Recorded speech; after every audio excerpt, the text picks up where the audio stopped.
Hello viewers, welcome to you all in my YouTube channel Dharma education. आज के इस lecture में हम पढ़ेंगे विल्सन प्लॉट। सो स्टार्ट करते हैं अपना लेक्चर। विल्सन प्लॉट का यूज़ किया जाता है फिल्म हीट ट्रांसफ़र कोफिशिएंट को निकालने के लिए, यानी कि इंडिविजुअल हीट ट्रांसफ़र कोफिशिएंट को निकालने के लिए हम विल्सन प्लॉट का यूज़ करते हैं। सो मान लीजिए हमारे पास एक shell and tube heat exchanger है। ये शेल है और ये हमारी इसके अंदर क्या है, ट्यूब्स फिटेड है। ओके, सो हमारे पास सेल के अंदर यानी कि सेल पार्ट में माना कि हमारी स्टीम जो है वो कंडेंस हो रही है एंड ट्यूब के अंदर हमारा कोल्ड फ्लूइड जो है वो फ्लो कर रहा है। ओके, ट्यूब के अंदर हमारा कोल्ड फ्लूइड फ्लो कर रहा है। इसका जो ओवरऑल हीट ट्रांसफर कोफिशिएंट होगा वो हो जाएगा 1/u = 1/hi plus XW/K plus 1/h0।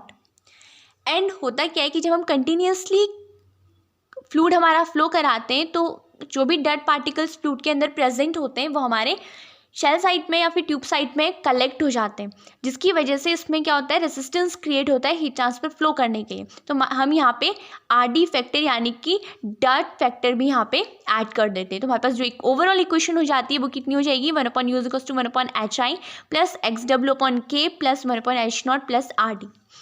Now जब हम विल्सन प्लॉट के through film heat transfer coefficient निकालते हैं तो हमें यहाँ पे कुछ एजम्पशन लेने होते हैं। तो हमारा फर्स्ट एजम्पशन है कि हमारे पास जो यहाँ पे RD फैक्टर है वो कांस्टेंट है, यानी कि इसके अंदर हमारा जो रेसिस्टेंस है डस्ट के थ्रू वो क्रिएट नहीं हो रहा है, यानी कोई डर्ट फैक्टर यहाँ पे प्रेजेंट नहीं है। सो हमने पहले ले लिया RD हमारे पास कांस्टेंट है। ओके, नाउ सेकंड हमने माना कि हमारे पास जो 1/h0 यानी कि जो हमारे पास H0 की वैल्यू होती है, यानी जो हमारा स्टीम कंडेंसिंग कोफिशिएंट होता है वो भी हम कांस्टेंट मान लेते हैं। ओके, तीसरा हमारे पास जो ट्यूब की थिकनेस होती है उसे भी, यानी कि XW जो होता है ट्यूब की थिकनेस जो होती है उसे भी हम क्या करते हैं, कांस्टेंट मान लेते हैं। तो हमारे पास जो थर्मल कंडक्टिविटी होगी वो भी कांस्टेंट हो जाएगी, यानी XW/K हमारे पास क्या हो जाता है, कांस्टेंट हो जाता है। सो यहाँ से हमारे पास तीन टर्म जो है ये कांस्टेंट हो गई। तो हमारा ये जो इक्वेशन है, यानी फर्स्ट इक्वेशन मान लेते हैं इसको, ये जो इक्वेशन है हमारा ये रिड्यूस हो जाएगा 1/u = 1/hi प्लस C यानी कांस्टेंट। ठीक है, ये तीनों की तीनों टर्म हमारे कांस्टेंट हो गए। फ्रॉम डिटस-बॉयटले थ्योरम हमें एक रिलेशन पता है निसेल नंबर और रेनॉल्ड नंबर के बीच में। क्या होता है, Nusselt number is directly proportional to Reynold number की पावर 0.8। इस रिलेशन से हम HI की वैल्यू निकालते हैं। सो निसेल नंबर की वैल्यू होती है HL/K या फिर होती है HD/K, यानी D हमारा लेंथ भी हम ले सकते हैं इसको, ये डायमीटर होती है पाइप की। So is directly proportional to Nusselt Reynold number, यानी कि ये हो जाएगा ρVL/μ या ρVD/μ। ठीक है, तो यहाँ पे इस पूरे की पार कितनी हो जाएगी, हमारी 0.8 हो जाएगी। सो यहाँ से हम मानते हैं कि हमारे पास जो L है, K है, रो है एंड म्यू है, ये सारा का सारा हमारे पास क्या कांस्टेंट है। ठीक है, सो यहाँ पे हमारे पास क्या बचा, L एंड K कांस्टेंट है तो बचा H which is directly proportional to rho हमारे पास कांस्टेंट है, बचा V, L constant and mu constant. इसकी पार कितनी हो जाएगी, 0.8। ओके, यहाँ पे हमारे पास V जो होता है इसे हम U से भी डिनोट कर सकते हैं। हमारा क्या होता है, लीनियर वेलोसिटी होती है। ओके, सो नाउ इस H, ये हमारा H क्या है, इंडिविजुअल हीट ट्रांसफर कोफिशिएंट मान लीजिए, इसको हम HI मान लेते हैं। सो HI ये डायरेक्टली प्रोपोर्शनल, यानी कि प्रोपोर्शनैलिटी का साइन हटा के हम यहाँ से A लिख देते हैं कांस्टेंट, V की होल पावर 0.8। हमारे पास HI की वैल्यू निकल गई। इस HI की वैल्यू को हम इस इक्वेशन में पुट करेंगे तो हमारे पास क्या निकल जाएगा, 1/u = 1/a V 0.8 plus C, 1/a V 0.8 plus C। ये हमारे पास क्या हो गया, क्वेश्चन आ गई 1। ठीक है, नाउ यहाँ से हम ग्राफ प्लॉट करते हैं। y = mx plus c straight line की इक्वेशन।